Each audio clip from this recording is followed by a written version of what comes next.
এই মানুষ তার ভাই দেখে পালাবে, আমি নিজের সাথে মিলালাম, আমার ছোট ভাইকে দেখে আমি পালাবো, আমাকে দেখে সে পালাবে। ওয়া উম্মিহি ওয়া আবি, যেই মায়ের পেটে 10 মাস আমি ছিলাম, যে মা আমি ঘরে না গেলে ঘুমায় না, আমি না খেলে মা খেতে চায় না, আমার জন্য আমার মায়ের প্রাণ, আমার মায়ের জন্য আমার প্রাণ, কত ভালোবাসাবাসী। ওই মা আমাকে দেখে চিনবে না, আমি নাকি আমার মাকে দেখে চিনব না, আমি আমার বাবারে দেখে পালাবো। ছোটবেলা থেকে কোলে পিঠে করে আমার বাবা আমারে মানুষ করলো, বাবাকে কত ভালোবাসি, বাবার সাথে কত ভালোবাসার গল্প, এই বাবারে দেখে আমি দৌড় দিব, বাবা আমারে দেখে দৌড়াবে। ওয়া সাহিবাতিহি ওয়া বানি, সাহিবা মানে প্রিয়তমা স্ত্রী, যার সাথে এত ভালোবাসা এত খুনসুটি, তারে দেখে আমি পালাবো। ওয়া বানি, আমার সন্তান, যেই সন্তানের জন্য আমি আমার জীবনও দিতে রাজি, ঠিক কি না? সন্তানকে দেখে আমি দৌড়, আব্বু বলে ডাক দিল আমি চিনব না, আমার মেয়েটা আমারে ডাকলে নাকি আমি চিনব না, আমার মেয়েও আমারে চিনবে না। ইয়াউমা ইয়াফিরুল মারউ মিন আখিহি ওয়া উম্মিহি ওয়া আবিহি ওয়া সাহিবাতিহি ওয়া বানিহি লিকুল্লি ইমরিইম মিনহুম ইয়াউমাইযিন শাআনুন ইউগনিহি। বিশ্বনবী বললেন, আয়েশা, সেদিনটা আজকের দিনের মতো নয়, ভয়ঙ্কর একটা দিন হবে। বাবা ছেলেরে চিনবে না, ছেলে বাবার চিনবে না, মা তার মেয়েরে চিনবে না, মেয়ে তার মারে চিনবে না। মা আর মেয়ের ভালোবাসার চেয়ে বড় ভালোবাসা হতে পারে? বাবা ছেলের ভালোবাসার চেয়ে বড় ভালোবাসা? স্বামী স্ত্রীর ভালোবাসার চাইতে বড় ভালোবাসা দুনিয়ায় আছে? স্বামী স্ত্রীরে চিনবে না, স্ত্রী স্বামীকে চিনবে না, বন্ধু বন্ধুরে চিনবে না, ইমাম সাহেব মুসল্লিরে চিনবে না, মুসল্লি ইমাম সাহেবকে চিনবে না, নেতা কর্মীরে চিনবে না, কর্মী নেতাকে চিনবে না। আমরা সবসময় বিপদে আছি, তবে 4টা কাজ করলে আমাদের বিপদকে কাটিয়ে দিবে কে? আল্লাহ। ঈমান আনতে হবে কার উপর? জোরে বলেন। ঈমানের পথে অবিচল থেকে আমার মরণ যেন হয়, ঈমানের পথে অবিচল থেকে আমার মরণ যেন হয়। তোমারই কাছে মিনতি আমার, তোমারই কাছে মিনতি আমার, মহামহিম দয়াময়, ঈমানের পথে অবিচল থেকে আমার মরণ যেন হয়। পড়েন আমিন। চমৎকার দোয়া হয়ে গেছে না? ঈমানের পথে অবিচল থেকে আমার মরণ যেন হয়। আবার পড়েন আমিন। তো যেই ইসলামী সঙ্গীতগুলোর, নাশিদগুলোর কথামালা সুন্দর, এগুলো আপনারা গাবেন, এগুলো হৃদয়কে টাচ করে। যেগুলো হৃদয় থেকে লেখা হয় এগুলো হৃদয়কে টাচ করে, যেগুলো হৃদয় দিয়ে বলা হয় এগুলো মানুষের অন্তরে যে টাচ করে, ঠিক কি না? বিশ্বনবী যা বলতেন হৃদয় থেকে বলতেন, প্রাণ খুলে বলতেন, প্রাণ থেকে বলতেন, যেটা মানুষের হৃদয়কে টাচ করত। আবার বিশ্বনবী কথা বলতেন কম, কিন্তু এটার অর্থ ছিল ব্যাপক। বিশ্বনবী বলতেন, উতিতু জাওয়ামিউল কালিম, আমাকে আল্লাহ তাআলা জাওয়ামিউল কালিম দিয়েছে। বিশ্বনবী বলতেন অল্প, বলতেন অল্প, কিন্তু এটার অর্থ, ব্যাখ্যা, বিশ্লেষণ ভলিউমের পর ভলিউম হয়ে যায়, কিন্তু ব্যাখ্যা শেষ হয় না। সুবহানাল্লাহ। আবার বিশ্বনবী বলতেন, নুসিরতু বিররাবি মাসিরাতা শাহর, আমি যে এলাকায় দাঁড়িয়ে থাকি এলাকার ডানে বায়ে সামনে পেছনে 1 মাসের দূরত্বের রাস্তা পর্যন্ত ওই জায়গায় কোনো কাফের দাঁড়িয়ে থাকলে আমার ভয়ে তার অন্তর থারথার করে কাঁপে। ভয় দিয়ে বিশ্বনবীকে আল্লাহ তাআলা সাহায্য করেছেন। 1 মাস ডানে বায়ে সামনে পেছনে 1 মাসের দূরত্বের ভেতরে যদি কোনো কাফির মুশরিকদের আন্ডা বাচ্চাও থাকে, যত দূরেই থাকুক, বিশ্বনবীর ব্যাপারে তার অন্তরে ভয় আর ধুকধুকানি শুরু হয়ে যায়। সুবহানাল্লাহ পড়েন। এজন্য আমরা বিপদ কাটাতে পারবো না যতক্ষণ না ঈমানদার না হতে পারি। পাক্কা ঈমানদার হতে হবে। ওয়ালা তালবিসু ঈমানাহুম বিযুলমিন, তোমাদের ঈমানকে জুলুমের সাথে মিশ্রিত করো না। জুলুম মানে শিরক, শিরকের সাথে আমাদের কোনো সম্পর্ক নাই। ঈমান হতে হবে পাক্কা ঈমান। ঈমানের সাথে যদি শিরক ঢুকে, ওটা কি পাক্কা ঈমান হয়? খালিস ঈমান হয়? মসজিদে যে নামাজও পড়েন, মাজারে যে সেজদাও দেন, এরকম আছে না নাই? মসজিদে যে আল্লাহর কাছে চায়, মাজারে যে বাবার কাছে চায়, আছে না নাই? মসজিদেও দান করে, আবার মাজারে যেও দান করে, আছে না নাই? না, আপনার এই ডবল স্ট্যান্ডার্ডকে থামিয়ে দিতে হবে, এটাকে ব্রেক করে ফেলতে হবে। আপনি চাইবেন শুধু একজনের কাছে, তিনি কে? বিশ্বনবী বলতেন, ইদা সাআলতা ফাসআলিল্লাহ, যখন চাইবা আল্লাহর কাছে চাও। হাত পাতবেন কার কাছে? ওয়া ইদা ইসতাআনতা ফাসতাইন বিল্লাহ, সাহায্য যদি চাও একমাত্র কার কাছে যাবা? আমাদেরকে সাহায্য করতে পারে কে? বিপদে পড়লে উদ্ধার করতে পারে কে? কবরে মাজারে পড়ে থাকা ব্যক্তি আমাদের উদ্ধার করতে পারে? কথা বুঝতেছেন তো? সহজ না কথাটা? এতজনের কাছে যাওয়া যাবে না, এতজনের কাছে মাথা নোয়ানো যাবে না, নোয়াবো এক জায়গায়, তিনি কে? আবার বিশ্বনবী বলতেন, এই শিরিক হচ্ছে আখফা মিন দাবিবিন নামাল, পিঁপড়ার গুটি গুটি পায়ের চেয়েও শিরকটা হলো বড় সূক্ষ্ম। পিঁপড়া যেমনি গুটি গুটি পায়ে মিষ্টির দোকানে ঢুকে যায়, যে মিষ্টি নষ্ট করে, শিরক তেমনি তোমার ভেতরে ঢুকে তোমার ঈমানকে নষ্ট করে দেয়। আখফা মিন দাবিবিন নামাল। আপনি পাহাড় পরিমাণ গুনাহ নিয়ে, হাদিসে কুদসিতে এসেছে, সাগরের ফেনা পরিমাণ পাপ নিয়ে আল্লাহর কাছে হাজির হয়েছেন। আল্লাহ, আমি পাপী, আমি কি? পৃথিবী না জানুক আমি তো জানি, আমি কি পাপ করেছি হায়। পৃথিবী না জানুক আমি তো জানি, আমি কি পাপ করেছি হায়। আমার পাপের করলে বিচার, বাঁচার উপায় নাই আমার। দয়াময় প্রভু মাফ করো আমায়, মাফ করো আমায়। পড়ে না আমি? আমরা সবাই পাপী। আমরা কি? বিশ্বনবী বললেন, কুল্লুকুম খাত্তাউন, তোমরা সবাই পাপী। ওয়া খায়রুল খাত্তাইন আত-তাওয়াবুন, আর এই পাপীদের মধ্যে সবচাইতে ভালো পাপী ওই পাপী যেই পাপী পাপ করার পরে তওবা করে কার কাছে? এজন্য আল্লাহ বললেন, ইয়া আইয়ুহাল্লাযীনা আমানু তুবু ইলাল্লাহি তাওবাতান নাসুহা, তওবার মতো তওবা করো, কান্নার মতো কান্না করো। চোখের পানি এটা একটা খুব পাওয়ারফুল একটা জিনিস, এটা আপনার পাপকে ধুয়ে মুছে সাফ করে দেয়, আপনাকে নিষ্পাপ বানিয়ে দেয়, ঠিক কি না?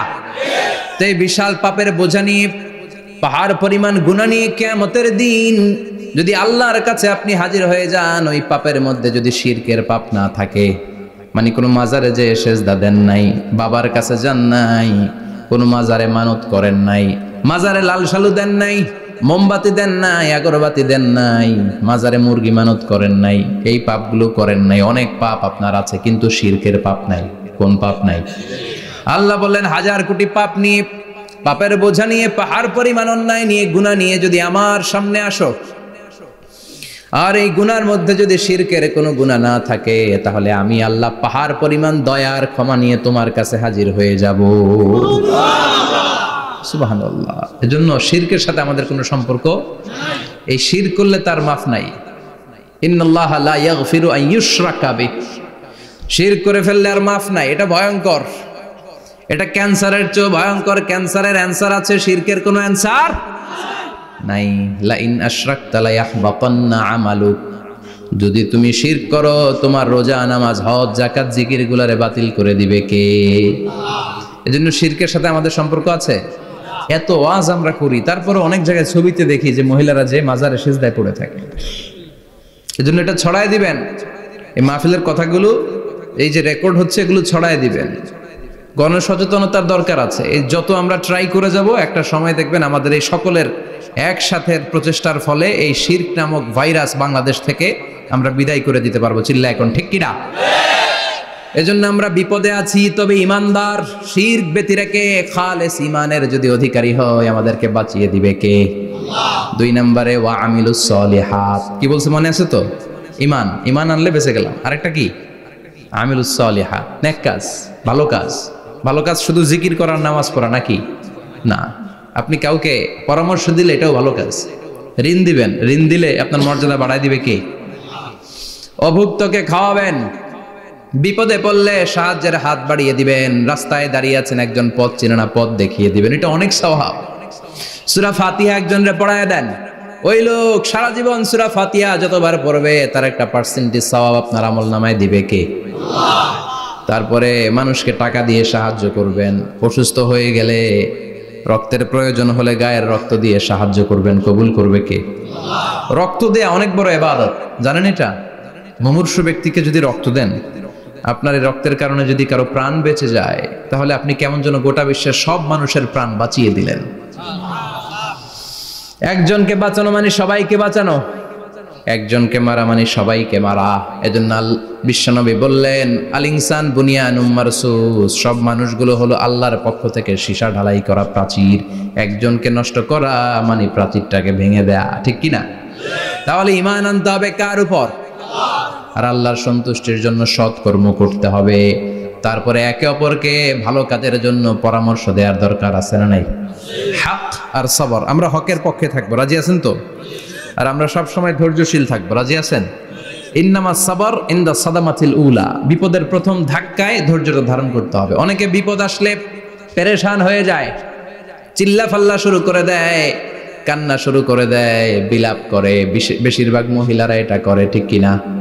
বিষ্ণুই বললেন, বিপদের প্রথম ধাক্কায় কেমন সবর করলা এটাই দেখার বিষয়। ইন্নামা সাবর ইনদা সাদামাতিল উলা, বিপদের প্রথম ধাক্কায় যে সবর ধরতে পারে সেই আসল সবুর, সেই আসল কি সবুর মানে ধৈর্য ধারণকারী। বিশ্বনবী দোয়া করতেন, আল্লাহ আপনি আমারে ধৈর্যশীল বানান, আল্লাহুম্মা জাআলনি সাবুরা ওয়াজআলনি শাকুরা, আপনি আমারে ধৈর্যশীল বানান, আপনি আমারে শুকরগুজার বানান। ওয়াজআল ফি আইনি সাগীরা ওয়া ফি আয়ুনিন নাসি কাবীরা, আমার চোখে আপনি আমারে ছোট বানান, মানুষের চোখে আমারে আপনি বড় বানান। পড়েন আমিন, আমিন। আর জোরে পড়েন আমিন। আলামিন ভাইয়ের প্রথমে কি করতে হবে? ঈমান, ঈমানের পরে সৎকর্ম, তারপরে হক আর সবর, এগুলো মেনে চলতে হবে। রাজি আছেন তো? আরো জোরে পড়েন ইনশাআল্লাহ। আসুন আমরা আল্লাহকে ফরমালি থ্যাঙ্কস দেই, শুকরিয়া জানাই, কালিমাতু শুকুর পড়ি, আওয়াজ করে আমরা পড়ি আলহামদুলিল্লাহ। পড়েন রব্বানা লাকাল হামদ হামদান কাসীরান তাইয়িবান মুবারাকান ফীহি ইয়া রাব্বি লাকাল হামদু কামা ইয়ানবাগি লিজালালি ওয়াজহিকা ওয়া আযীমি সুলতানিকা লাকাল হামদু বিল ঈমান লাকাল হামদু বিল ইসলাম লাকাল হামদু বিল কোরআন। প্রশংসা করলাম কার? আল্লাহ। জোরে বলেন কার? সব সময় প্রশংসা করতে হবে কার? আল্লাহ। সে আল্লাহর পাঠানো সবচাইতে দামি মর্যাদাবান আসমানি কিতাবের নাম হচ্ছে কি? কোরআন। চিল্লায় বলেন কি নাম? কোরআন। এই যে সূরাতুল আসর তেলাওয়াত করেছে, কোন কিতাবে আছে? কথা বলেন। এই কোরআনটা হচ্ছে নূর, এই কোরআনটা হচ্ছে হিদায়াত, এই কোরআনটা হচ্ছে শিফা, এটা হচ্ছে আলো।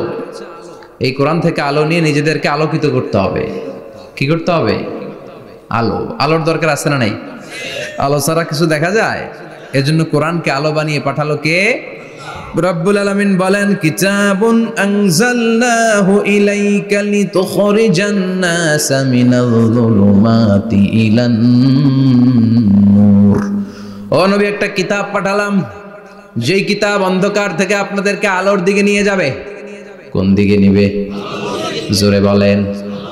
আমরা আলোর পথের সৈনিক, আমরা জান্নাতে যেতে চাই। জান্নাতে যেতে হলে যে বইটা মানতে হবে, বইটার নাম কি?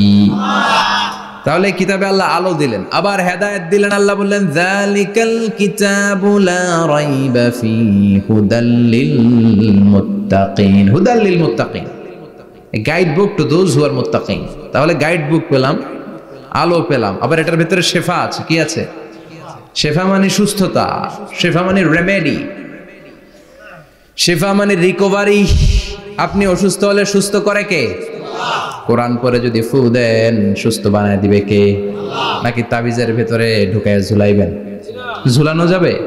পড়তে হবে। কি করবেন? যে ঘরে সূরা বাকারা তেলাওয়াত করা হয় সেখান থেকে শয়তান দৌড়ে পালায়, নাকি যেই ঘরে বাকারা ঝুলিয়ে রাখা হয়? হ্যাঁ, পড়তে হবে। পরে ফু দেন, সুস্থ করবে কে? এই কিতাবের সর্বপ্রথম যে সূরাটা আল্লাহ দিলেন, ভূমিকা সূরা, এটার নাম হচ্ছে ফাতিহা। ফাতিহা মানে কি? ভূমিকা। এই সূরাটা দিয়ে আল্লাহ এই কোরআনটাকে খুললেন। পুরো কোরআনে যা আছে এই ফাতিহার 7 আয়াতের ভেতরে তা আছে। আবার এই 7 আয়াতের ব্যাখ্যা শুরু করে দিলে 30 পারা কোরআন হয়ে যায়। কোন সুবহানাল্লাহ। আবার আল্লাহ এটার নাম বিশ্বনবী নাম দিলেন সূরাতুশ শিফা, শিফার সূরা। অসুস্থ ব্যক্তিকে সূরাতুল ফাতিহা পড়ে ফু দিলে সুস্থ করে দেয় কে? বুখারীর বর্ণনায় বিশ্বনবীর কিছু সাহাবারা মরুভূমিতে সফর করছিলেন। এক লোক অসুস্থ ছিল, কেউ কোনো জাদু মন্ত্র পড়ে ফু দিয়ে তাকে সুস্থ করতে পারছিল না। সাহাবারা বলল আমরা পারবো। সবাই বলল তোমরা বেদুইন, পারবা কেমনে? যাও মিয়া। সাহাবারা বলল আমাদের কাছে এমন জিনিস আছে, এটা পড়ে ফু দিলে অসুস্থরে সুস্থ করে কে? সবাই বলে তাইলে আসো সুস্থ করো। সাহাবারা বলে তাহলে আমাদেরকে খাসি দিবা 100টা, এক পাল ছাগল দিবা। কতিফু গানাম। বিশ্বনবীর এক সাহাবী ওই সাপে দংশন করা লোকটার পাশে বসে সূরাতুল ফাতিহা পড়ে ফু দিতে দেরি মুহূর্তের মধ্যে অসুস্থ ব্যক্তিটারে সুস্থ করে দেয় কে? বিশ্বাস হয়? হ্যাঁ, বাবুল ইস্তিশফা বিল কোরআন, কোরআন দিয়ে শিফা নেওয়া। কি নেওয়া? শিফা। অসুস্থ হয়েছেন, সূরা ফাতিহা পড়েন, সূরা ইখলাস পড়েন। বিশ্বনবীর হাতে একবার বিচ্ছু কামড় দিল, বিশ্বনবী সূরাতুল ইখলাস পড়লেন, সূরাতুল ফালাক পড়লেন, নাস পড়ে ফু দিলেন, ভালো করে দিল কে? আমরাও যারা অসুস্থ, আমরাও যদি ইখলাস ফালাক নাস পড়ি, ফাতিহা পড়ে ফু দেয়, আমাদেরকে ভালো করবে কে? বিশ্বাস হয়? বিশ্বাস হয় না কার? দেখি সবার হয়? আল্লাহ আমাদের বিশ্বাস করো, মজবুত করো। আরো জোরে পড়ি আমিন। আসেন আমরা সরাসরি এবার তাফসিরের দিকে যাই। আমি ছোট্ট একটা সূরা তেলাওয়াত করেছি, 11টি আয়াত বিশিষ্ট। সূরাটার নাম সূরাতু আল কারিআহ। কি নাম? সবাই বলেন, সবাই বলেন কি নাম? আল কারিআহ। মাক্কি সূরা। কি সূরা? সবাই বলেন। মনে রাখতে হবে এই যে উনি সূরা আসর থেকে কি বলল, কি পয়েন্টস গুলো নিয়ে যেতে হবে, যে এটা এটা এটা। সূরাতুল কারিয়ার কি পয়েন্টস গুলো কি নিয়ে যেতে হবে, এইটা এটা এটা। সূরা ফাতিহার মধ্যে আল্লাহ বেসিক কি কি পয়েন্ট হাইলাইট করেছেন, এগুলো আমাদেরকে শিখে যেতে হবে। তা না হলে শুধু আসলাম, স্লোগান দিলাম, কাঁদলাম, মোনাজাত ধরে জিলাপি নিয়ে চলে গেলাম, কোনো লাভ হইল? কথা বলেন। তো আমরা যে সূরাটা থেকে আজকে কথা শুনতে চাই, সূরাটার নাম হচ্ছে, সবাই বলেন, আল কারিআহ। আল কারিআহ মানে বিকট আওয়াজ। আল কারিআহ মানে কি? ভয়ঙ্কর আওয়াজ। ভয়ঙ্কর আওয়াজ শুনেন নাই কখনো? কোথায় শুনছেন? হ্যাঁ, বিজলি। ও বিজলিতে শুনছে, থান্ডার, বজ্রপাত। আসলে অনেক আওয়াজ হয়, তাই না? আপনারা আঞ্চলিক ভাষায় বিজলিরে কি বলেন? ঠেড়া। ঠেড়া। বিজলি চমকেছে, ঠিক আছে। তো সে সবচেয়ে ভয়ঙ্কর যে আওয়াজটা তার জীবনে শুনেছে সেটা হচ্ছে ঠেড়া, মানে বিজলি চমকালে যে থান্ডার, ভয়ঙ্কর আওয়াজ। আর কে কি আওয়াজ শুনছেন ভয়ঙ্কর জীবনে? হ্যাঁ, কই শুনছো? কও কিসে? বানসিরিক, ঠেড়ার ডুপ্লিকেট ভার্সন বানসিরিক। আলামিন ভাই, আপনি সবচেয়ে ভয়ঙ্কর আওয়াজ কোথায় শুনছেন শুনি? মানে সবচেয়ে ভয়ঙ্কর আপনি আওয়াজ জীবনে কোথায় শুনছেন? এই যে টিউব ফুটে গেছে, অর্থাৎ টায়ার পাংচার হলে ভয়ঙ্কর আওয়াজ হয়। চমৎকার। আসলে তো রিক্সার টায়ারের চেয়ে ট্রাকের টায়ার পাংচার হলে আরো ভয়ঙ্কর আওয়াজ। শুনছেন? রাস্তায় মাঝে মাঝে আমরা রাতকে রাত চলি, তো মাঝে মাঝে টায়ার পাংচার হয়, ভয়ঙ্কর আওয়াজ হয়, ভীষণ আওয়াজ। তার মানে বজ্রপাতে ভয়ঙ্কর আওয়াজ, ট্রাকের টায়ার পাংচার হলে ভয়ঙ্কর আওয়াজ। আর কি আওয়াজ আছে? হ্যাঁ, কি উঠলে? বাজি। বাজি। বোমা ফাটালে, ককটেল মারলে। ককটেল আছে না নাই? 30 তারিখে আছে না নাই? হ্যাঁ, সেনাবাহিনী আছে কিন্তু ধরে নিয়ে যাবে। ককটেল ফাটালে ভয়ঙ্কর আওয়াজ। আর হ্যাঁ, কিসের ডাক? বাঘের আওয়াজ। তার মানে আমরা আমাদের জীবনে সবচেয়ে বড় আওয়াজ শুনেছি বজ্রপাতের আওয়াজ। কেউ শুনেছি ট্রাকের টায়ার পাংচার হলে বিকট আওয়াজ। কেউ শুনেছি মহাসমাবেশের ভেতরে যখন ককটেল ফোটানো হয় ওই আওয়াজ, আল্লাহ বললেন এগুলো তো ছোট আওয়াজ, কিয়ামতের দিন এমন বিকট একটা আওয়াজ আমি দেব, এটার নাম আল কারিআহ। ওইটার নাম ক্লিয়ার, বুঝা গেছে? ওই আওয়াজ দুনিয়ার আওয়াজের মতো না। মাঝে মাঝে বাতাসের ধাক্কায় দরজা সাটাস করে লাগে, আওয়াজ হয় না? টায়ার পাংচার হলে আওয়াজ হয়। দপ্তরি যখন ছুটির ঘন্টা দেয়, ঘন্টার সামনে দাঁড়ালে ভয়ঙ্কর আওয়াজ আছে না নাই? ট্রাকের টায়ার ব্রাস্ট হলে আওয়াজ হয়। হাতুড়ি নিয়ে লোহার মধ্যে আঘাত করলে, পাথরে আঘাত করলে আওয়াজ আছে না নাই? এগুলো দুনিয়ার আওয়াজ। আল্লাহ বললেন এই আওয়াজগুলোর চেয়ে অনেক বিকট একটা আওয়াজ কিয়ামতের দিন আমি তৈরি করব। এই আওয়াজটার নাম হলো আল কারিআহ। কি নাম? সবাই বলেন, আরো জোরে বলেন, আল কারিআহ। বিকট আওয়াজ, বিকট একটা হুইসেল বাজানো হবে, হর্ন বাজানো হবে, ট্রাম্পিট, ডেঞ্জারাস ট্রাম্পিট। ভয়ঙ্কর একটা বিকট শব্দ করা হবে কিয়ামত তৈরির জন্য।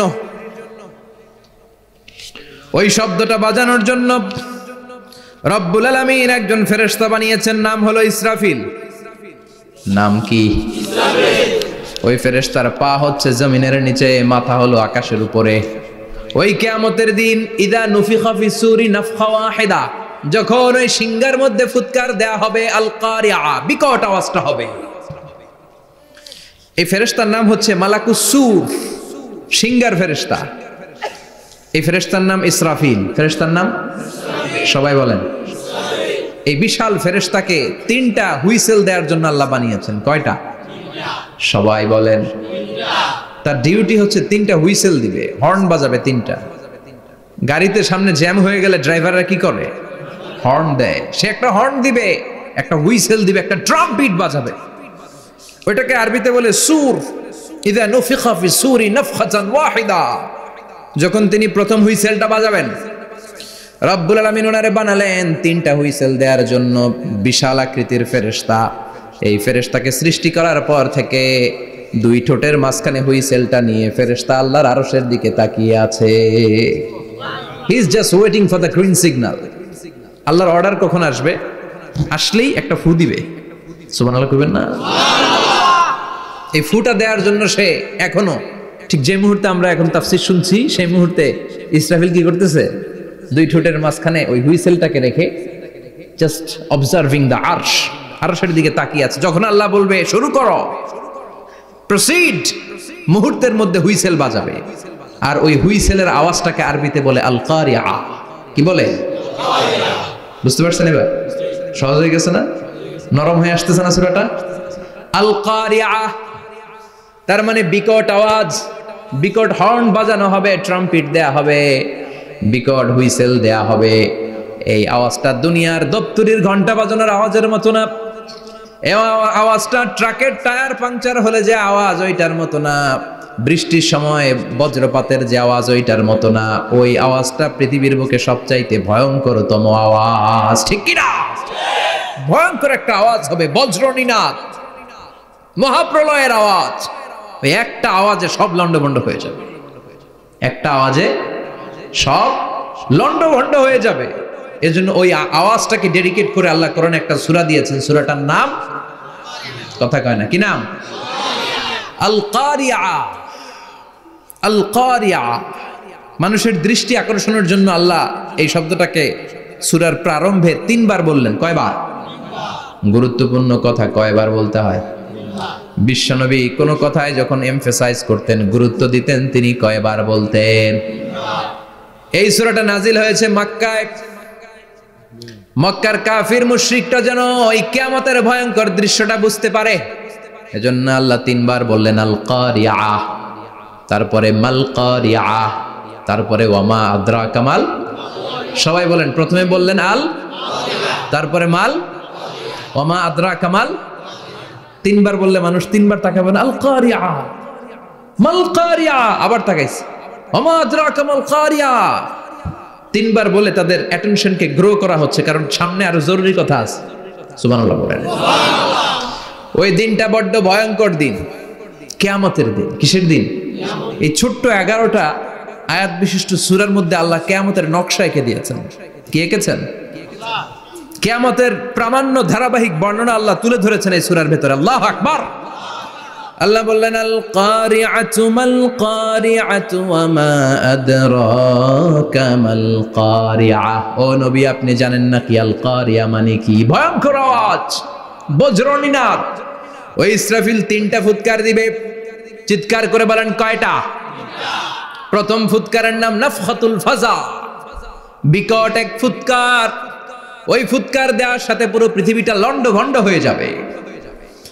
এক ফুৎকারের আওয়াজে পৃথিবীর আকাশ ভেঙে খান খান হয়ে যাবে, তারাগুলো ছিটকে পড়বে, চন্দ্র সূর্য আলোহীন হয়ে যাবে, সাগরের পানির মধ্যে দাউ দাউ করে আগুন জ্বলতে শুরু করবে, মানুষগুলো বিক্ষিপ্ত পতঙ্গের মতো নিক্ষিপ্ত হবে, টাওয়ারগুলো ভেঙে ভেঙে পৃথিবীর উপর পড়বে, পৃথিবীর বিশাল বড় বড় পাহাড়গুলো তুলার মতো ধ্বনিত হয়ে বাতাসের মধ্যে ভাসতে থাকবে। এটা হচ্ছে আল কারিআ। মাল ওমা আদরাকা মাল। আবার আল্লাহ বললেন ইযা যুলজিলাতিল আরদু জিলজালাহা ওয়া আখরাজাতিল আরদু আসফালাহা। ইসরাফিল যখন প্রথম ফুৎকার দিবে পুরো পৃথিবীর মধ্যে কাঁপাকাঁপি শুরু হবে। কাঁপাকাঁপিরে আপনারা কি বলেন? ভূমিকম্প দেখছেন নি? দেখছেন কেউ? সব কাঁপে না? নিজেরাও কাঁপি। কিয়ামতের কাঁপাকাঁপি কি আমরা যেই কাঁপাকাঁপি দেখছি এটার মতো? সুনামির কাঁপাকাঁপির মতো না, ভয়ঙ্কর একটা কাঁপাকাঁপি। পুরো পৃথিবী ভাইব্রেশন শুরু হয়ে যাবে, শেকিং করবে পুরো পৃথিবীটা। পৃথিবীটা ফেটে চৌচির হয়ে ভেতরের গরম লাভা বের হবে। সাগরের মধ্যে পানি আছে, সাগরের পানির মধ্যে দাউ দাউ করে আগুন জ্বলবে। আগুন জ্বললে কি দিয়ে নিভান? কথা কন। পানি। আর ওই পানির মধ্যেই আগুন। পানিকে বৈজ্ঞানিক ভাবে বলে H2O। কি বলে? এই H2O নিয়ে কত কাণ্ড, হ্যাঁ, এই দেশে। আল্লাহ হেদায়েত দাও। আসরে পড়েন আমিন। তার মানে হাইড্রোজেন থাকে 2টা, হাইড্রোজেনের 2টা মলিকিউল আর অক্সিজেনের 1টা মলিকিউল। তো এই 2টা গ্যাস একসাথে হলে পানি হয়ে যায়। কিন্তু একসাথে আমরা বানাতে পারি? বানিয়ে পাঠাইছে কে? কথা বলেন কে? কৃত্রিম উপায়ে ইউনাইটেড স্টেটস অফ আমেরিকার একটা রিসার্চ সেন্টারে আধা গ্লাস পানি বানাইছিল বিজ্ঞানীরা। কয় গ্লাস? হাইড্রোজেনের 2টা মলিকিউল আর অক্সিজেনের 1টা মলিকিউলকে মিঙ্গেল করে আর্টিফিশিয়াল ওয়াটার তারা বানিয়েছিল। এতে বাংলাদেশি টাকায় খরচ করেছে প্রায় 3 কোটি টাকা। এটা অসম্ভব মানুষের পক্ষে এভাবে কৃত্রিম ভাবে পানি তৈরি করা। ফ্রিতে খাইতেছি আমরা, সুবহানাল্লাহ কইবেন না? তার মানে পানি দিয়ে আমরা আগুন নিবাই। পানির মধ্যে 2টা গ্যাস, একটা হলো হাইড্রোজেন আর একটা হলো অক্সিজেন। এই গ্যাস 2টা দিয়ে আবার আগুন নিবানো যায় না। এই গ্যাস 2টা আলাদা হলে এগুলো আবার আগুন জ্বালায়। সুবহানাল্লাহ কোন। তার মানে কিয়ামতের দিন পানি আর পানি থাকবে না, পানির মিশ্রিত 2টা গ্যাসকে আল্লাহ আলাদা করবে। ফলে পৃথিবীর ভেতরে থাকা আগুনগুলো বের হয়ে আসবে, গোটা সাগরের মহাসাগরের পানিগুলো দাউ দাউ করে জ্বলবে। এজন্য আল্লাহ বললেন আল কারিআতু মাল কারিআতু ওয়া মা আদরাকা মাল কারিআ ইয়াউমা ইয়াকুনুন নাসু কাল ফারাশিল মাবথুস। সেদিন মানুষগুলো পতঙ্গের মতো নিক্ষিপ্ত হবে। ওয়া তাকুনুল জিবালু কাল ইহনিল মানফুশ। তুলাকে ধ্বনিত করা হলে ছোট্ট ছোট্ট তুলার কণা বাতাসে যেমনে ভেসে বেড়ায়, পৃথিবীর বড় বড় পাহাড়গুলো এরকম বাতাসের মধ্যে মেঘের মতো ভাসতে শুরু করবে। সুবহানাল্লাহ বলেন। তুলা পিটায় না এমনি? পিটালে দেখবেন কিছু পাতলা তুলার কণা বাতাসের মধ্যে ভেসে বেড়াচ্ছে। এটা ফু দিলে আরো উড়ে, বাতাস পাইলে আরো উঠতে থাকে, কই যে যায় নিজেও জানে না। ছেড়ে নাই। পাহাড়গুলোর কে এরকম তুলার মতো ধ্বনিত করবে কে? মানুষগুলোকে বিক্ষিপ্ত পতঙ্গের মতো নিক্ষিপ্ত করে দিবে কে? আমরা আর এরকম শক্ত হয়ে বসে থাকতে পারবো না। পৃথিবীর সবকিছু, পৃথিবীর সেন্টারে একটা জায়গা আছে, ওটা টানে, কেন্দ্রের দিকে টানে। এটা গ্র্যাভিটেশনাল ল বা পাওয়ার বলে, মাধ্যাকর্ষণ শক্তি। এই যে এটা বসে আছে, টেবিল বসে আছে, আমরা বসে আছি, এই পাওয়ারটা না থাকলে আমরা ছিটকে যেতাম, আমরা ছিটকে পড়তাম। সেদিন এই মাধ্যাকর্ষণ শক্তির বলকে ভেঙে খান খান করবে কে? মানুষগুলো নিক্ষিপ্ত হবে, একজন ওইদিকে, আরেকজন ওইদিকে, আরেকজন ডায়ানে, আরেকজন বাই। কে কোন দিকে যাবে তারা নিজেরাও জানে না। আল্লাহু আকবার। এজন্য আল্লাহ বললেন কাল ফারাশিল মাবথুস, পতঙ্গের মতো আলো জ্বালালে আলোর ভেতরে পতঙ্গগুলো যেমনে এদিক থেকে ডান থেকে বাম থেকে ঝাঁপিয়ে ঝাঁপিয়ে পড়ে, মানুষগুলো ডানে বায়ে ঝাঁপিয়ে ঝাঁপিয়ে পড়বে। শীতকালে ছেলেপেলারা র্যাকেট খেলে না, রাতে ব্যাডমিন্টন খেলে, এই গ্রামে তো খেলে না, ওই যে খেলা আছে, খেলা ঠিক আছে। তো এই যে খেলে, তখন রাতের বেলা তারা বাঁশ গেড়ে, বাঁশের মধ্যে কি লাগায়? লাইট লাগায়। তো এই লাইটের মধ্যে অনেক পোকা চলে আসে না, রাতের পোকা, হ্যাঁ আলোর পোকা, পোকাগুলো এদিক থেকে ওই দিক থেকে, এর কোনো মা বাপ নাই, ডানে বায়ে ইচ্ছে মতো ছুটছে। মানুষগুলো সেদিন পাগলের মতো ছুটতে শুরু করবে, চিৎকার করে বলেন ঠিক কি না? আবার আল্লাহ বললেন ওয়াতাকুনুল জিবালু কাল আহিনিল মানফুশ, পাহাড়গুলো উঠতে থাকবে, বিশাল পাহাড় টুকরো টুকরো হয়ে যাবে। মাউন্ট এভারেস্ট খান খান হয়ে যাবে, নাম শুনছেন? এশিয়া মহাদেশের সবচেয়ে বড় পাহাড়। আমি দেখেছিলাম দূর থেকে, যাই নাই নেপালে, কাতারে একবার যাচ্ছিলাম, কাতার থেকে কায়রো সফরের সময় মাউন্টেন রেঞ্জের পাশ দিয়ে বিমান যায়। তো বিমানের সামনে আবার, ওইটা খুব সম্ভব কুয়েতে আর ওই যে ফ্লাই করেছিলাম, সামনে আবার একটা স্ক্রিন থাকে, ওখানে কেউ মুভি দেখে, কেউ কোরআনের তেলাওয়াত শুনে, কেউ সফরের যে রোড ম্যাপ ওইটা দেখে। তো ওইটা দেখলে আপনি বুঝবেন এখন কোন শহরের উপর দিয়ে যাচ্ছেন, আশেপাশে কি আছে। তো তখন দেখাচ্ছে যে নেপালের পাশ দিয়ে এটা ফ্লাই করছে। জানলাটা খুলে দেখি বিশাল মাউন্টেন রেঞ্জ, উপরে বরফের ক্যাপ পরানো। আল্লাহু আকবার। তো আল্লাহ যখন ইযা জুলজিলাতিল আরদু জিলজালাহা, কিয়ামতের ওই আল কারিআ মাল কারিআর সময় পৃথিবীটারে ধরে যে একটা ঝাঁকুনি দিবে, ওই ঝাঁকুনিতে পাহাড়গুলো থাকবে। কথা বলেন। পৃথিবীর সবচেয়ে বড় পাহাড় ৮৮৫০ মিটারের মাউন্ট এভারেস্ট ভেঙে খান খান হয়ে যাবে, টুকরা টুকরা হয়ে যাবে। ইউরোপের সবচেয়ে বড় পাহাড়ের নাম হচ্ছে আল্পস মাউন্টেন, আল্পস পর্বতমালা। আমেরিকার সবচেয়ে বড় মাউন্টেন রেঞ্জ হচ্ছে আলাস্কা, থাকবে এগুলা? তুর পাহাড় আরব বিশ্বের বিশাল এক পাহাড় থাকবে। বাংলাদেশের গারো পাহাড়, কেউকারাডাং, তাজিংডং, বিজয়, চিম্বুক, নাম শুনছেন? গেছেন আপনারা? কি বিশাল বান্দরবানে পাহাড়। আল্লাহ যখন ইদা জুলজিলাতিল আরদু জিলজালাহা বলে একটা কাঁপুনি দিবে, টিকবে? কথা কন, কথা কন। আবার পৃথিবীর বড় বড় টাওয়ার, বুর্জ আল খলিফা, বিশাল লম্বা tower, Kingdom tower, Shanghai tower, Petronas twin tower, তাইপেডাং 101, এই যে বিল্ডিং গুলা টিকবে? কথা বলেন। এজন্য আল্লাহ বললেন আল কারিআতু মাল কারিআতু ওয়া মা আদরাকা মাল কারিআ ইয়াউমা ইয়াকুনুন নাসু কাল ফারাশিল মাবথুস ওয়া তাকুনুল জিবালু কাল আহিনিল মানফুশ। আল্লাহু আকবার। আবার আল্লাহ বললেন ইযা রুজ্জাতিল আরদু রাজ্জান ওয়া বুসাতিল জিবালু বাসসা। কিয়ামতের এই বিকট শব্দটা যখন ইসরাফিল ফেরেশতা দিয়ে ফেলবে, তারাগুলো ছিন্ন বিচ্ছিন্ন হয়ে যাবে, ছিটকে পড়বে, আকাশ সংকুচিত হয়ে যাবে। কাগজের টুকরা আমরা হাতের মধ্যে নিয়ে কাগজটারে যেমনি ভাঁজ করি, কিয়ামতের এই প্রথম ধাক্কায় আকাশটারে ভাঁজ করে ফেলবে কে? কথা বলেন। ইয়াউমা নাতবিস সামাআ কাতাইয়িস সিজিল্লি লিল কুতুব। কাগজ যেমনি তোমরা ভাঁজ করো, কাগজ যেমনি সহজে তোমরা হাতের মধ্যে গুটিয়ে নাও, আকাশটারে সেদিন গুটিয়ে নিবে কে? ফাইযা বারিকাল বাসারু ওয়া খাসাফাল কমারু ওয়া জুমিআশ শামসু ওয়াল কমারু ইয়াকুলুল ইনসানু আইনাল মাফার। সেদিন মানুষের চোখ হবে ছানা বড়া,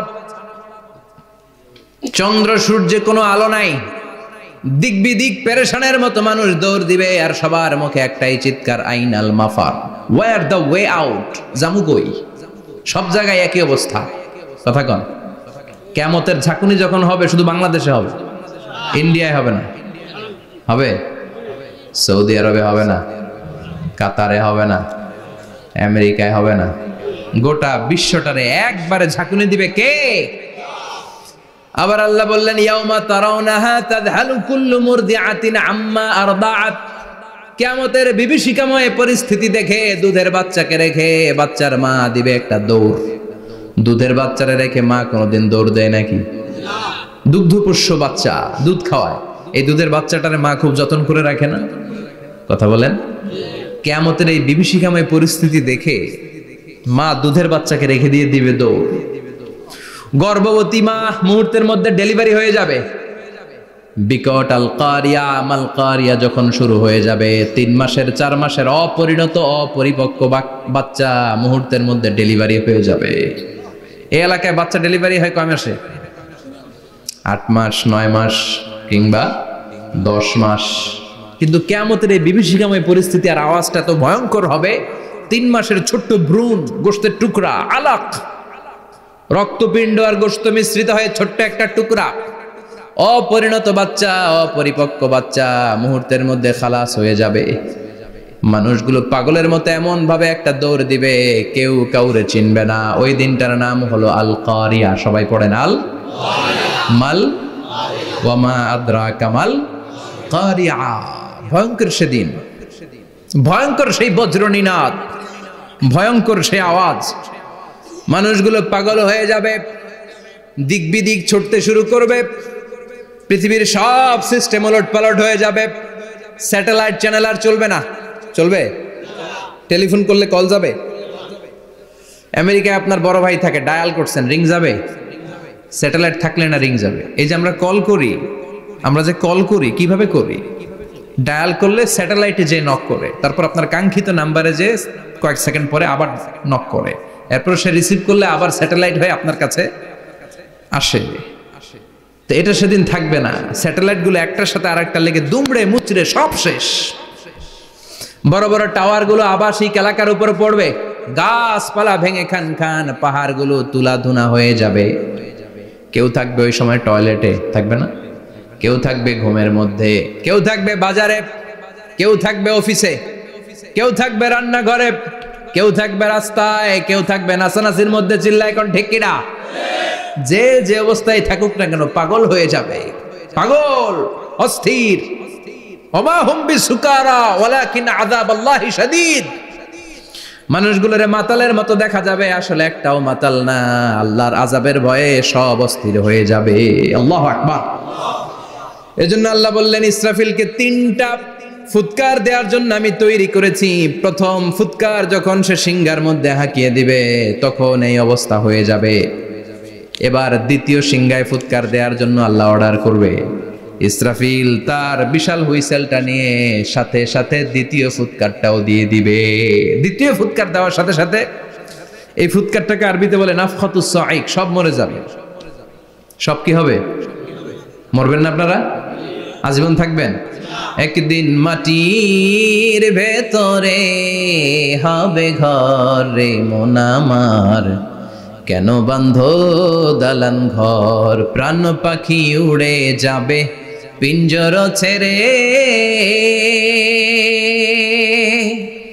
ধরা ধামে সবই রবে তুমি যাবে চলে, বন্ধু বান্ধব যত মাতা পিতা দ্বারা সুত সবই হবে তোমার পরে মন আমার, কেন বান্ধ দালান ঘর, একদিন মাটির ভেতরে হবে ঘর রে মন আমার, কেন বান্ধ দালান ঘর রে মন আমার, কেন বান্ধ দালান ঘর। ঠিক কিনা? থাকা যাবে? কবরে যাওয়া লাগবে না? This is the circle of life. এসেছি, থাকছি কিছুদিন, একটা স্টেশনে ট্রানজিট পিরিয়ড, আবার চলে যাব। জন্মিলেই মরিতে হবে। চিল্লা এখন ঠিক কিনা? আল্লাহ বলবেন, ইসরাফিল তোরে 3টা ফুৎকার দেওয়ার জন্য তৈরি করেছি। চিৎকার করে বলেন, কয়টা? একটা ফুৎকার দিয়ে দুনিয়াটারে তুই লন্ডভন্ড করে দিলে রে ইসরাফিল। এবার দ্বিতীয় ফুৎকার দিয়ে পৃথিবীর সব মানুষগুলোর আত্মা নিয়ে নেয়ার ব্যবস্থা করে দে। মুহূর্তের মধ্যে ইসরাফিল সিংহার মাঝখানে ঠোঁট লাগিয়ে দ্বিতীয় ফুৎকারটা দিবে। দ্বিতীয় ফুৎকার দেওয়ার সাথে সাথে সব শেষ। মালাকুল মাউত পৃথিবীর সব মানুষের আত্মা সংবরণ করে নিবে। সব শেষ, মানুষ নাই, জিন নাই, দানব নাই, কেউ থাকবে না। যে ইসরাফিল ফুৎকার দিয়ে সব লন্ডভন্ড করছে ওইটাও নাই। ইসরাফিলও চলে যাবে নাকি ইসরাফিল থাকবে? কথা কন। কেউ থাকবে না, থাকবে একজন। তিনি কে?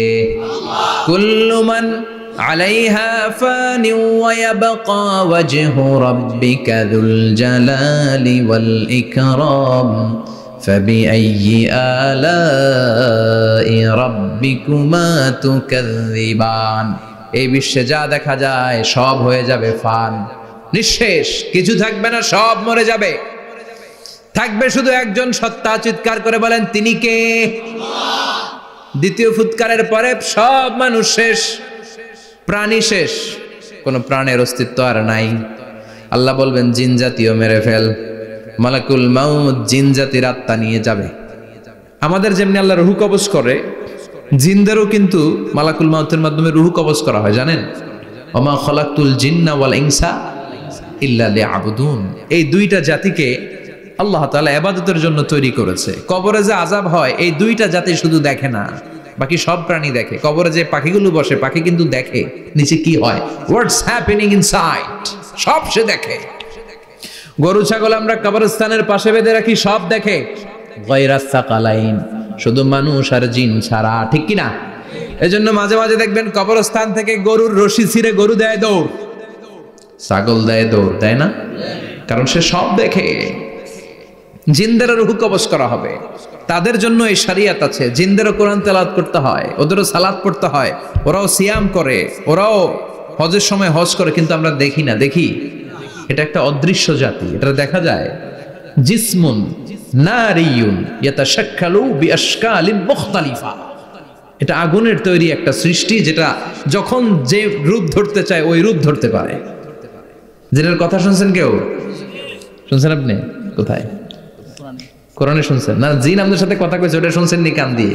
এটা শুনেন, শোনা যায়, শোনা যায়। অনেকে শুনে, অনেকে শুনে। জিসমুন নারিয়ুন ইয়াতাশাক্কালু বিআশকালিন মুখতালিফা। আগুনের তৈরি একটা সৃষ্টি, চাইলে যেমন মনে চায় তেমন আকৃতি ধরতে পারে। কখনো ছাগল হতে পারে, কখনো বিড়াল হতে পারে, কখনো সাপ হতে পারে, আবার মানুষের মতো আকৃতি নিতে পারে। আল্লাহু আকবার। আল্লাহ বলবেন মানুষ শেষ, এবার জিনদের রূহ কবজ করো। সব জিনদের রূহ কবজ হবে। আল্লাহ একবার মালাকুল মাউতকে জিজ্ঞেস করবেন, আখবিরনি মাইয়াবকা, ও মালাকুল মাউত, আর কে কে বেঁচে আছে বলো। মালাকুল মাউত বলবে, আল্লাহ মানুষ নাই, জিন নাই, প্রাণী নাই, শুধু ফেরেশতারা আছে। আল্লাহ বলবেন সব ফেরেশতাদের রূহ কবজ করো। সব ফেরেশতাদের রূহ কবজ হয়ে যাবে। যেই ফেরেশতার হুইসেল দেওয়ার কারণে, হর্ন বাজানোর কারণে কিয়ামত, ওই ফেরেশতার রূহ কবজ হয়ে যাবে। আল্লাহু আকবার। আর কে কে বেঁচে আছে? আমার ভাই জিব্রাইল বেঁচে আছে, জিব্রাইল রেও নাও। মালাকুল ওয়াহি, ওহির ফেরেশতা, যিনি আল্লাহর কাছ থেকে ওহী নিয়ে দুনিয়ায় আসতো, তারও রূহ কবজ হয়ে যাবে। এবার আল্লাহ বলবেন, আখবিরনি ইয়া মালাকাল মাউতি মাইয়াবকা, ও মালাকুল মাউত, আর কে বেঁচে আছে মহাবিশ্বে বল। কেউ আছে নাকি? মালাকুল মাউত বলবে, আল্লাহ কেউ নাই। আপনার কথা মতো মানুষ মারলাম, জিনদের মারলাম, ফেরেশতাদেরও মারলাম, কেউ নাই। একমাত্র শুধুমাত্র আপনি আছেন, আর আপনার হুকুমের গোলাম আমি আজরাইল আছি। সুবহানাল্লাহ পড়েন। কি একটা সময় কাটবে! আল্লাহ আর মালাকুল মাউত ছাড়া কেউ থাকবে না। আল্লাহ বলবে, সবাইকে মারলি, সবাই চলে গেল, সবার মরণ হলো, এবার তোর মরণ। এবার সবাইকে মারলি, এবার তুই একটু মর, তুই একটু মর। কি ভয়ঙ্কর কথা! তুই মর শুনে মালাকুল মাউত কাঁপতে শুরু করবে, খিচুনি উঠে যাবে মালাকুল মাউত। সে বলবে, আল্লাহ সবাই রে মারলাম, আমি মরবো কেন? আমি না মারছি, আমি মরবো কেন? আল্লাহ বলবেন, কুল্লু নাফসিন যায়িকাতুল মাউত। ওরে ভবের রঙ্গ, হবে যে ভঙ্গ, সবই সাধেরই অঙ্গ, তোমার মাটিতে মিলাবে, জন্মিলে মরিতে হবে। ঠিক কি না? কুল্লু নাফসিন যায়িকাতুল মাউত, প্রতিটি আত্মার মৃত্যুর স্বাদ নিতে হবে। Every one has to take the test of death. মৃত্যুর স্বাদ প্রত্যেককে আস্বাদন করতে হবে। এটা কেমন? ও মালাকুল মাউত, তুমি মেরেছো তো কি হয়েছে, এবার তোমার মরণের পালা, এবার তুমি মরো। এবার মালাকুল মাউত কাঁপতে থাকবে, কাঁপতে থাকবে। আল্লাহ বলবেন, কেঁপে আর কেঁদে লাভ নাই, জান্নাত জাহান্নামের মাঝ বরাবর একটা জায়গা আছে, আরাফ, ওখানে দাঁড়া। মালাকুল মাউত দাঁড়াবে, আল্লাহ বলবেন, মর, মরে যা, মুত। ইয়া মালাকাল মাউত, মর, মরে যা। আল্লাহর হুঙ্কার শুনে মালাকুল মাউত জান্নাত জাহান্নামের মাঝ বরাবর দাঁড়িয়ে বিকট একটা চিৎকার দিবে। বিকট একটা চিৎকার দিয়ে মালাকুল মাউত ওই জায়গায় শেষ। মালাকুল মাউত নাই। বিশ্বনবী বলেন মালাকুল মাউতের ওই দিনের চিৎকারটা এত ভয়ঙ্কর হবে, ডেঞ্জারাস হবে। ওই চিৎকারের আওয়াজ যদি দুনিয়ার মানুষেরা কান দিয়ে শুনতে পেত, আলাদা করে ইসরাফিলের সিংহায় ফুৎকার দেওয়ার কোনো দরকার লাগতো না। ওই আওয়াজটা শুনে দুনিয়ার মানুষেরা সব কানের পর্দা ফেটে লাশ হয়ে পড়ে যেত। এবার ডানে বায়ে সামনে পেছনে কেউ না, একজন যারা, তিনি কে? সবাই বলেন তিনি কে? আল্লাহ দুনিয়ার ডেকে বলবেন, ও পৃথিবী, ইয়া আরদু আইনা আশজারুকে, তোর বড় বড় গাছ কই? ইয়া আরদু আইনা আনহারুকে, ও পৃথিবী তোর বড় বড় নদীগুলা কই? ইয়া আরদু আইনাল কুসুর, বড় বড় প্রাসাদগুলো কই? হ্যাঁ, বড় বড় প্রাসাদগুলো কোথায়? বড় বড় টাওয়ারগুলো কোথায়? আইনাল মুলুক ওয়াল জাবাবেরা, অত্যাচারী রাজাগুলো কোথায়? ক্ষমতার লোভে যারা গদি নিয়ে টানাটানি করতো আর বলতো ক্ষমতার মালিক আমি, সব ক্ষমতা আমার, আমার রাজত্ব, আমার দাপট, ওই গাদ্দারগুলো কোথায়?